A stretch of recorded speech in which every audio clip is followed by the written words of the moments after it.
Dr. Mike Rucker, welcome to Shrink Wrap Radio. Thank you so much for having me. Well, I'm really glad to have you here, and hopefully we will have some fun talking Indeed. about your forthcoming 2023 book, The Fun Habit. That's a great title. How the disciplined pursuit of joy and wonder can change your life. And I think you're the first person I've interviewed where the book is going to be in 2023. So we're really taking a jump into the future here. Maybe you can tell us a bit about your background. Yeah, so I'm an organizational psychologist by academic trade. Okay. I got into performance psychology through a mentor of mine. His name's Dr. Michael Rucker. He's made a bit of a name for himself lately because he was the sports psychologist for the Seattle Seahawks. But like most things of serendipity, we were introduced really early on. And so he became a mentor during a time where I was had just gotten off an entrepreneurial endeavor that didn't go so well. So, I was looking for guidance, and he really got me into the concepts around peak performance. So folks like Charles Garfield out of Berkeley. Yes. But at the same time, there was this, big movement with positive psychology. And so, Csikszentmihalyi had been around for quite some time, but most people's introduction to flow was quite academic. And then obviously Seligman came in with authentic happiness and kind of commercialized it. And Very I really so. latched, I latched on to that. And so I became part of that early community. And fortunately that provided me an invitation to become a charter member of the International Positive Psychology Association. I was struck by that because I was at the APA conference where he was president and he announced his creation or invention or something of positive psychology. As somebody with a humanistic psychology background, we were a little nonplussed at his not even mentioning the forebearer of humanistic psychology, which I think a case could definitely be made for that. It's an evolution for sure. So every year you go, it's an interesting sway. The first year was certainly academic, and then the next year, a lot of folks from academia had kind of left, with the exception of young researchers that were trying to present their posters, and it was a lot of coaches, which was this, but I think that underpinning, obviously, Ed, who's not with us any longer, and Barbara Fredrickson, and those big ideas that have come forth through there. It's nice that they've had that vehicle. At the same time, it's interesting because I don't want to make your point for you, but there was a commercialization of those ideas that I think had to be tempered, right? And certainly I talk about it to some degree in the book. The one I probably highlight the most, is this idea that gratitude is certainly a useful tool. We know that from clinical psychology. It's been well researched, yet that idea as a prescription was grabbed a hold by lay coaches and really overprescribed. And Anya Lubomirsky out of UC Riverside did some interesting research that you tell folks that might have a predisposition to depression to insist that they find something to be grateful for 3 times a day is actually counterproductive, right? And so I think that's where it's great that we're a big tent and more inclusive. At the same time, you need to be really careful about enabling the practitioner of ideas when folks haven't had proper training. So I was shocked actually when he created his coaching course at the University of Pennsylvania, where I was an undergraduate a lot earlier than that. But that clearly was kind of an entrepreneurial thing on his part to do that. It just surprised me because he was so much an academic really well known for his earlier work that was about things like learned helplessness and other things. So that was a little surprising. Um, but I think one of the things I like about the Humanistic Psychology Association is the mix of academic and practitioner. I think that's always kind of refreshing, but the balance can get skewed too far one way or the other for sure. Where did you do your undergraduate work? My undergrad was at Chico State. So You're a uh, local guy. yeah, You were. yeah. And then I did my doctoral work at Alliant. Okay. Okay. We just And got a member, one of our faculty just became a board member of the APA, I believe. I just oh, saw really? him That's there. a Yeah, feather in the cap of that's right. Alliance. Yeah, little Yeah. guys. Yeah. Right. And what was maybe the most formative experience coming up So for that's, you? yeah, we kind of so the narrative for me and what started the book was I was a big believer in these practices. I probably over quantified my life. So there, when I was living in the Bay Area, I was also a part of the Quantified Self Tribe, a gentleman by the name of Gary Wolf, who's involved with Wired magazine. And it's a national movement, but there was a big concentration of us in the Bay Area. Yeah. And so not only was I using the principles of positive psychology to really try and be as happy as possible, I was logging like my good days and looking for correlations, and things were working out fairly well, but I was climbing pretty high on the peak, right, of this. And 2016, right around when I was finishing my dissertation, I had a trifecta of really bad things happen. My younger brother passed away. Yeah. That's tragic. Yeah, from a pulmonary embolism. So, nothing really could be done. It was just bad luck. I was an endurance athlete and found out quite suddenly around that same time that my femoral head was sitting on my pelvis. There just was no more cartilage and that I wouldn't be able to run competitively again. And this wasn't necessarily bad, but more disruptive. My wife got an amazing offer to work where she works now in North Carolina. So that uprooted us from our support group in California, and we're Right. now in North Carolina. So there was a lot of disruption and obviously a lot of strife. And because I had identified with happiness as this value that was important to me for so long, I was trying to hold on to it during that period. And it led to some interesting things, primarily being less happy.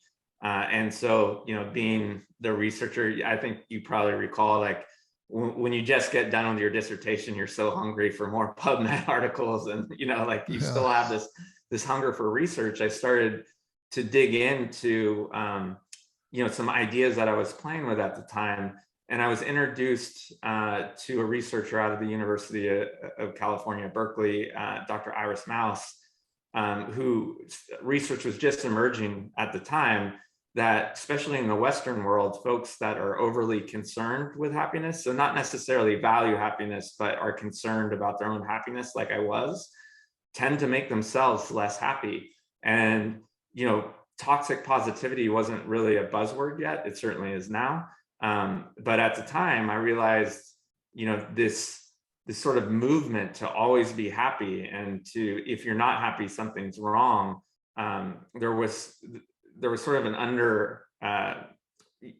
ugly underbelly of it, as it Right. were. And And it's so, kind of part of our national character, I think, in a way. That's how we're seen in other parts of the world, as sort of pathologically up. right. Right. Yeah. And so there's a way in which it comes easy to us. Well, and then combined with, and we're kind of getting into deeper topics here, but and one that I don't cover in the book just because it is more esoteric, is especially in the Western world, we value high arousal fun, right? Where so my definition of fun, just for the context of research, is Yeah. anything on the positive side of valence, right? Anything that we perceive, in real time as pleasurable, tends to be fun, right? Because if not, if we're in negative valence, it's discomfort, and we tend to want to escape or cope from it, right? Yeah. And so another thing about the Western world is, if you see someone reading a book or meditating, or generally in a pleasant state, we mislabel that as not fun or potentially boring, because we're fed so often, the Instagram influencer that's jumping on a beach with a big old smile and Oh, techno yeah. music in the background. Right. And so Yeah. there's this sort of interesting dissidence about, if I'm not part of that particular tribe, then maybe there's something wrong, which is so unfortunate. To your point, you see other cultures that, where you just know that there are other ways to enjoy pleasure, and they tends to be more sustainable. Yeah. Yeah. You make a good point in the book that the pursuit of happiness um, uh, is a false pursuit, and that happiness is a happy byproduct of other things that you focus on in your life. And if you're lucky enough to have some really good things to focus on, some really consuming things to focus on, or some things that you really value highly, then happiness will be a kind of a natural byproduct rather than going after happiness. Yeah, and whether you want to call it reframing, or you're anyone can sort of reframe it the way they want. But I think one of the things that becomes difficult, especially as we get older, is that idea that we do have a degree of autonomy and agency about what we do. And Yeah. so whether you want to call it hedonic or not, if you are in a place where you don't feel like you're getting the amount of joy and delight that you want, you do have the ability to sort of change course. It might not necessarily be something drastic or revolutionary, but you certainly can find generally 2 to 3 hours in your week where, if you're spending that time wondering why you're not happy or not having fun, if you really think about it, you do have the agency to make decisions within those moments to change your outcome. And sometimes it's just those little wins that can start to build on themselves, Yeah. challenging heuristics, or, sort of social norms, right? Like a common example I use is, a lot of adults don't feel like they can go out on a weekday night because there's sort of this weird understanding of that's a quote unquote school night. Like, what does that mean? Yeah. And so, yes, you can go and take dance classes on a Wednesday. And oftentimes folks will feel like, well, but I'll be so tired on a Thursday. And, a majority of folks will find that type of invigorating activity, as long as it doesn't encroach on sleep, because there's certain things as humans we need, right? We need good nutrition. We need to be able to sleep 7 to 8 hours. So I'm not suggesting you go to a rave till 4 a.m, but a lot of people won't do things during the weekdays because they've just been taught that fun is reserved for the weekends. And so, that's just one of many things that you can sort of challenge if you find that, in any given week, you're not having enough fun. Yeah. Among the various things that you're also an entrepreneur. You've been a behavioral scientist and, as you say, organizational psychologist, but you're also an entrepreneur. Yeah, Is that fun for you or what? well, now I'm more of an entrepreneur. I actually work for a California company. But I think, I like having agency and autonomy. So the ability to sort of invent, hypothesis and test them, whether that's building products or, what we call product market fit. And then applying the ideas of behavioral science. So, really looking at the user experience and trying to increase the joy that somebody would get from either an experience or a product. I really do find that fun, especially if it's done with this, a component of empathy and benevolence, where at Yeah. the end of the day, using this word very broadly, if you're trying to increase value in the sense of enriching somebody's life, then you're also creating value for yourself instead of just, trying to make money. Well, I kind of looked at it that way too. In my own foray into the entrepreneurial world, or the world of business, for years, while being a professor, I also was part-time uh, working in market research and running focus groups. And one of the ways I justified that to myself was to say, well, my clients are trying to uh, improve their products, improve the experience that they offer.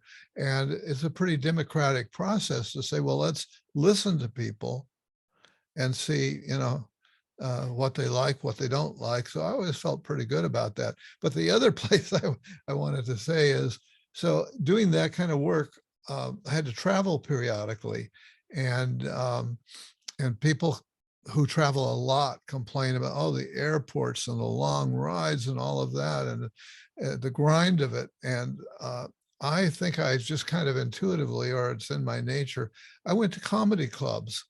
Right. Whenever I went to another city, I went to a comedy club and laughed a lot.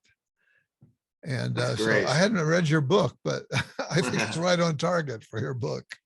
Yeah, I don't know. I don't want to give too much away, but so you'll find out at the end of the book why. I know you had disclosed you haven't made it quite to the end of the book, but each chapter is opened up by a quote from a comedian, and there's a Yeah. reason for that. Yeah. And yeah, I mean, comedy is just, I there is so much to laughter. I cite some research by John Cleese in there, and I just think it's democratizing, right? We're kind of riffing right now, right? But I Yeah. do love the energy of a comedy club, because it doesn't matter what walk of life you are. There doesn't seem to be, everyone there is there for one reason, and that's to laugh. And laughter is so restorative. I believe, that I listened to Sarah's podcast, when you had Sarah on, it's just restorative. Like when we have that sort of collective effervescence of laughing and having fun together, we just know that it's a restorative practice. So that's Yeah. great. Well, that leads into one of the chapters in your book, which is about health. And so talk to us about the correlation between fun and health. Yeah, so I borrow heavily from, I brought her up before, Barbara Fredrickson, but we know through broaden and build theory, right, that if you are using these tools to be able to take back the time and start to integrate more pleasurable experiences, so that you're indexing more memories of joyful times. One, you're building a lot of resilience, because you're able to savor those memories. So when you're in sort of darker moments, you can pull those out of the sort of fun bank and realize that life isn't as bad, and that you can sort of flip the script back on your ability to create those moments, that you have a lot more, again, agency and autonomy than you think. So instead of having a fixed mindset of like, okay, well, this is sort of just what life is doing to me, you're able to develop more of a growth mindset in that sense. And we know when people have these more fulfilling lives, all sorts of natural things happen, right? Like lower blood pressure, especially if you're more active. All sorts of key biomarkers go back up. Again, through Barbara's work, we know that you have psychological resilience. So you have a prophylactic for mental, low-grade mental health. Obviously, one thing that I'm always, in these types of podcasts, like if you have a biological predisposition to depression, I'm certainly not saying that fun will fix you. You need to do what you need to do to sort of, get back onto canter if it's a biological problem. But if it is a psychological mild psychological disposition, it's basically a subgenre of CBT, right? Because you can reframe those problems of like, oh, this is going to be a moment of despair, and reframe it with, I have the agency to go and do something that I like. And so an example, we've talked about my brother's death. Again, I was identifying of like, sort of wallowing in that despair. And it's because I was trying to somehow change the happenstance of objective reality. And instead, I realized that I could still experience these moments of joy and delight by engaging in activity with friends that had really opened up their hearts to me and wanted to take me, into activities that would be fun and not necessarily have to identify as being happy. And so, allowing myself to be invited into those moments and enjoy good times with my friends without having to necessarily have the burden of, okay, so when is this going to make me happy again? Freed up two things, right? One, it made me realize that eventually I'm going to get back to a place where this is going to be abundant in my life because that's appropriate. And then it also provided the space to be, it's okay that I'm not happy in this moment, because mourning, the loss of someone is an okay emotion, during this time.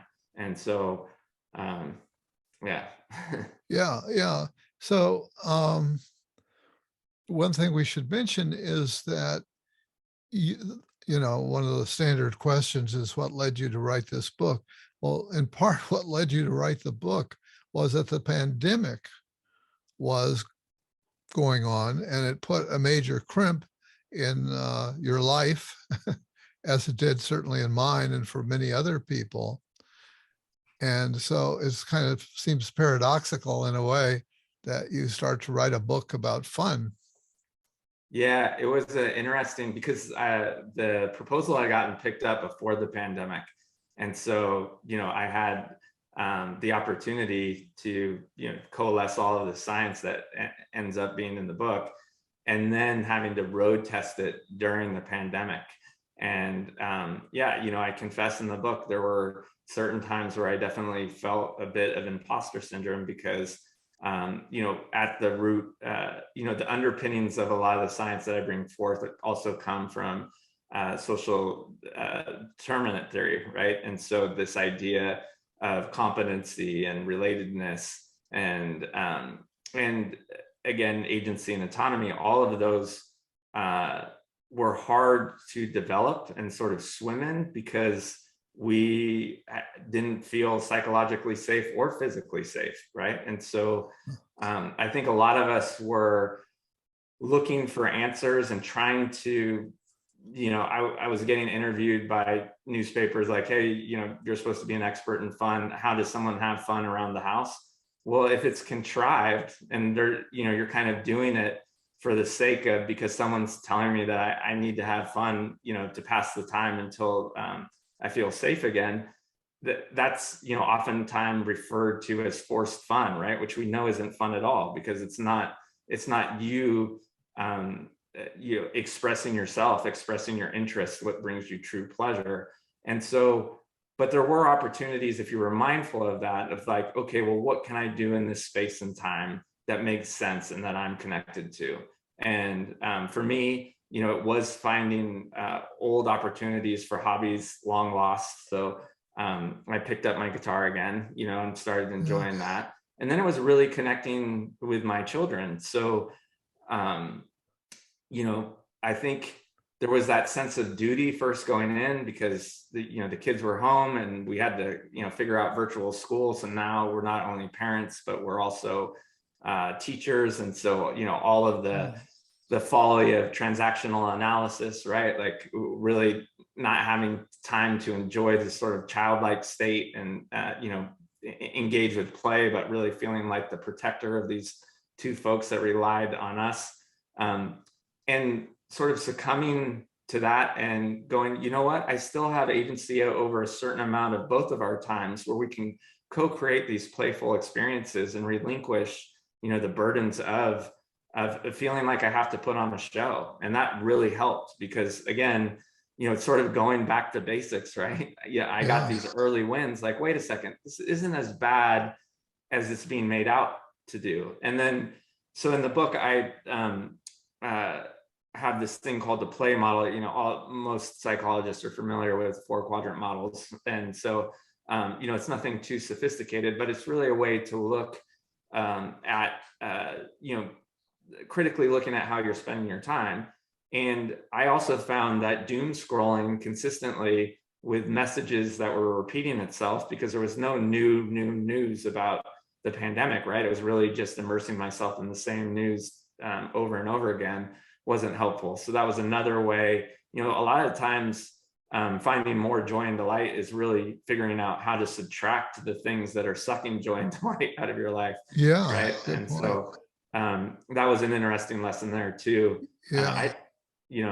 I guess they call it doom scrolling, but I figured out I was doing too much of it. Called it what? Oh, doom scrolling. Yeah. Yeah, really. There are a lot of temptations in that direction right now. Yeah. Well, I'm aware one psychologist talking to another psychologist, and you're being sure to put in the academic justifications and so on. But I want to let listeners and viewers know that your book is just packed with wonderfully creative ideas for how to get fun into your life. And so I rank the book very highly on that. And I'm glad that there are the studies mentioned and so on, and the academic discipline behind it. But you're a fun guy, and you've been drawn to some really crazy, fun people. You're tracking not only psychology, but you're also tracking cultural figures, comedians, etc., and performers, musicians, all of, and you find nuggets in unexpected places. And so I think I mentioned before we turned on the recorder that I'm going to hang on to your book and use it as a resource for myself to just kind of dive into every now and then, leaf through and find something that turns me on and say, oh yeah, this looks good. I could do this. So so congratulations. I think your book really succeeds. As a matter of fact, you told a story that I really loved about Mark Sutherland and the bucket list for his dog. Yeah. Take us through that, if you will. Yeah, definitely. Mark's a friend that I met in Manhattan Beach. My wife and I met in Manhattan Beach. And so I used to hang out there all the time. I loved Manhattan Beach, and I actually had an apartment for a while in Redondo Beach. Oh, very nice. Yeah, I'm actually getting to go back to the South Bay next week, so I'm very excited. Yeah. But yeah, so Mark's a friend, and actually it's interesting enough, a dog park is a lot like a comedy show, right? Like you go there and everyone has a common interest, and especially in Manhattan Beach, I mean, we were from all walks of life. At the time, I was at an early stage startup and could barely afford my apartment. And then obviously in Manhattan Beach, you're sitting there right there with a high net worth individual, and everyone's just having fun, enjoying, these mammals play with each other, because there's nothing greater than that, right? So anyways, that's how I met Mark. We kept in touch, and Mark loves whippets. He had a couple of whippets. One passed away from cancer. And his other whippet, Abby, was starting to look like she was going that way as well. And so what Mark devised, which is kind of in line, with the principles in the fun habit, was if, Abby is close to, coming to her end, I want to have as much fun with this individual that I love. And so why not put together, a bunch of things that we can do.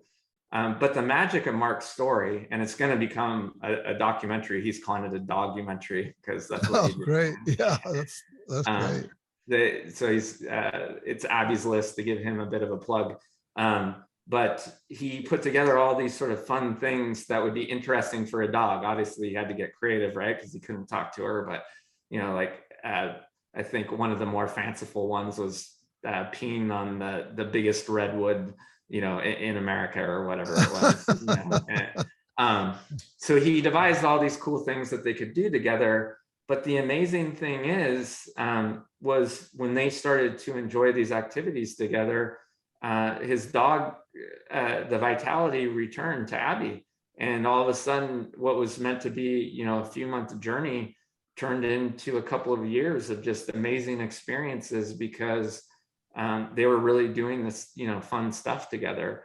And so, that's not rooted in science, but I think over and over again, you hear of, people taking charge of really trying to connect with something bigger than themselves, which certainly Mark did, right? Like, this wasn't for him. This was really to help his dog. I mean, ultimately, I think he reaped the benefits, but because his integrity was there and his intentions were true, this communal experience of joy, lifted them both up. And it's just an amazing story. And now, is this already a documentary, or it's going to be a documentary? I believe he's finishing editing now. Yeah. So, because I would love to see it once, if you can remember to let me know how to find it when it comes out. I would love that. I know he's on, he's chronicles the development on Facebook. So I'll make sure to send you the link after we're done. Okay. Yeah, great. And I was struck by the way that he, sort of put himself into his dog's frame of reference.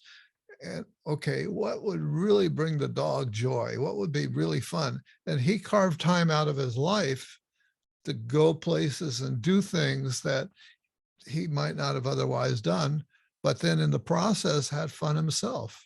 That's exactly right. Yeah. Yeah. So I really love that anecdote. And again, I'll let our viewers and listeners know that this book is just filled with delightful anecdotes like that. And so, which makes it a fun book to read about fun. It's interesting that the title is The Fun Habit. And of course, that has a message in it, right? The fun habit. I think, at the end of the day, it's really that it does need to become habitual, and that taking ownership over that it's not, part of the manifestation of that, because book titles are always hard, was that again, in the Western world, what I uncovered, that we have some of the least amount of paid leave, in the developed country, and even that, it's gotten so bad in the last decade that major Fortune 500 companies have to incentivize people, because they're smart enough to know that people that don't take vacations ultimately burn out. So it's not necessarily even benevolent that people, that these corporations are encouraging people to take vacations. They know if they don't, they'll lose them. This book was written before the Great Resignation, but certainly I think we're seeing that, come to fruition, that, just these burdens of the fact that we don't take leisure seriously.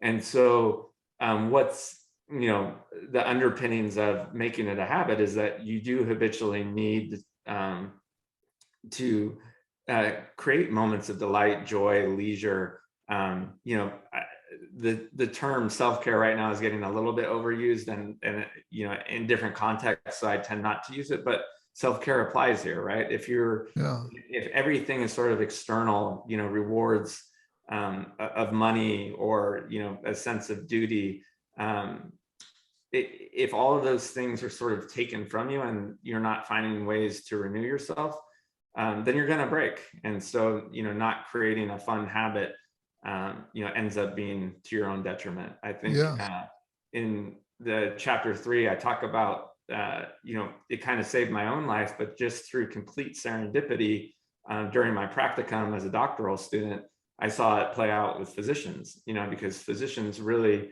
here's a very, a profession that has to be done. I have such, I'm struggling with the word, but, admiration for physicians, and it really does require a lot of sacrifice, but it's also, there's a crisis right now, right? Because there, if you look at occupation as a category, they're always in the top 5 with regards to burnout. And so, you know, we have case after case of showing if people don't have a habitual practice of finding joy and delight in their life, that really bad negative life outcomes happen. Another person that studied this really well is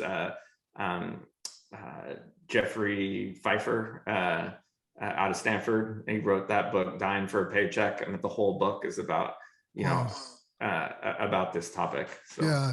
Yeah, I'm not familiar with that book, but the title says a lot. Tells you the story right there. You got a chapter on friends are weird, and that's a very provocative title.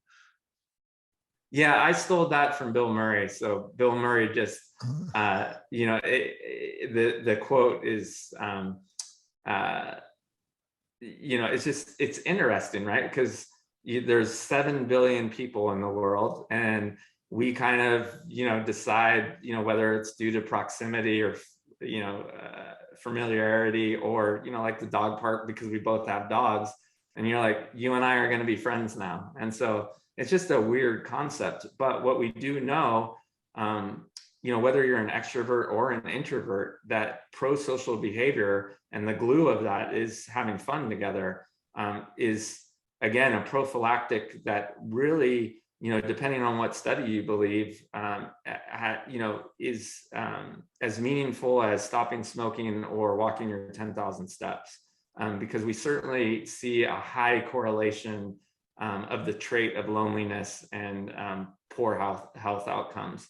Yeah. And so, you know, you don't necessarily have to have a group of 20 folks, but if you find that you're not enjoying fun with anyone for long periods of time, you know, going back to what we learned about the pandemic, and you know, especially school age children and some of the, you know, things that they're still, you know, trying to overcome, really poor things can happen. And so, you know, that chapter is just an ode to the fact that that you need to prioritize, you know, having fun with friends. And a lot of times that means that, you know, finding interesting opportunities, right? So, you know, taking back ownership of something like your work break.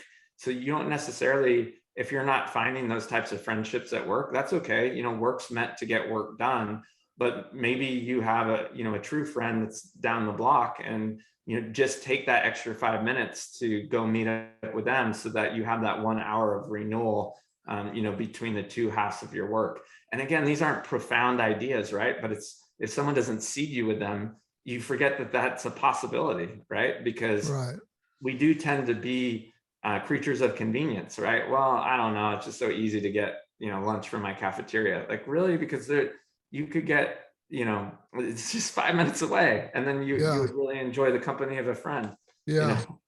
Yeah. I think that one of your suggestions in that chapter was to figure out, well, what's something fun that you could do together with somebody? You know, I'm in this age demographic now. I'm in my 80s, and I'm finding it's harder to make friends.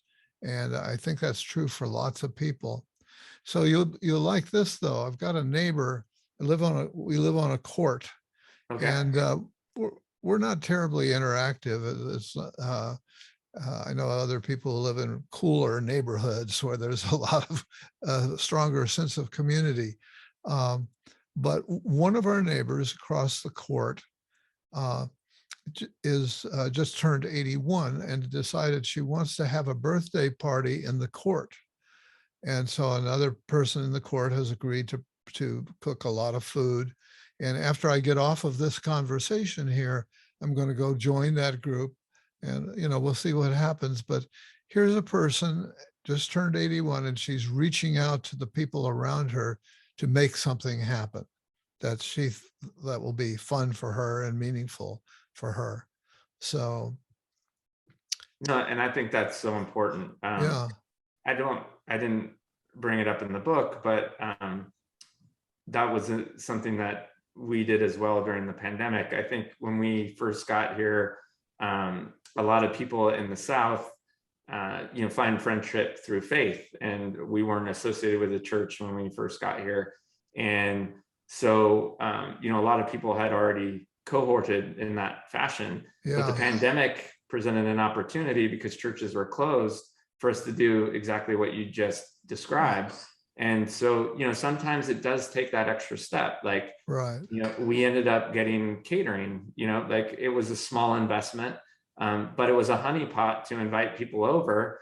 And, when you put yourself out there, the gratitude is, always a multiplier. So everyone enjoyed each other's company.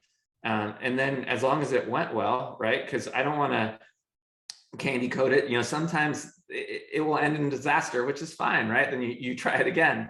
But most of the times it works out. In this case, it certainly did. And now, because everyone enjoyed the experience, it becomes contagious, right? And like, we obviously have to do this again. And now we have friends we never would have if we hadn't made that choice. And certainly, as I have a bias towards making those types of choices. Like, Yeah. let's see it. I think another one, this one I do write in the book, and mainly because you invited it in, is, there are all sorts of websites where you can find groups with similar interests. So one that's commonly used is meetup.com. And so even if you're introverted, you go to a group where you already have this natural comfort because everyone there is going to be have an affinity for what you like, and so you don't have to force the conversation. You can start because the prime was already there, right? And so my dad's 80 and he's finding it through music. He's picked the tuba back up, and because the tuba is an instrument that's harder to find, he's found that he's been invited to all these things. He's playing at the UC Davis Symphony again because the symphony needs a tuba player. Yeah. I have a son-in-law who took up the tuba for that very reason. He realized that bands always need a tuba. There's always an opportunity to play the tuba if you're looking for it. Yeah. Well, we're in a particularly challenging time. I don't want to cast too big a pall on our conversation here, but with what's going on in the Ukraine, plus it's not at all clear that the pandemic is gone. We're still concerned about that. So it's really easy to get pulled down and to have, if you have any tendency towards depression or what's your advice for folks during this particularly challenging time? Yeah. So this one was an interesting insight that there were a few that happened during the creation of the book, because for the most part, the manuscript had been written, right, as initially written as a very academic text. And then, as you've seen, it was rewritten in a much better way with some good coaches and a great collaborator. Yeah. But I fell apart during the pandemic because I fell victim to the weight of the Black Lives Matter movement. I tend to be an empath, and the weight of all of that finally kind of broke me because I was trying to hold everything together.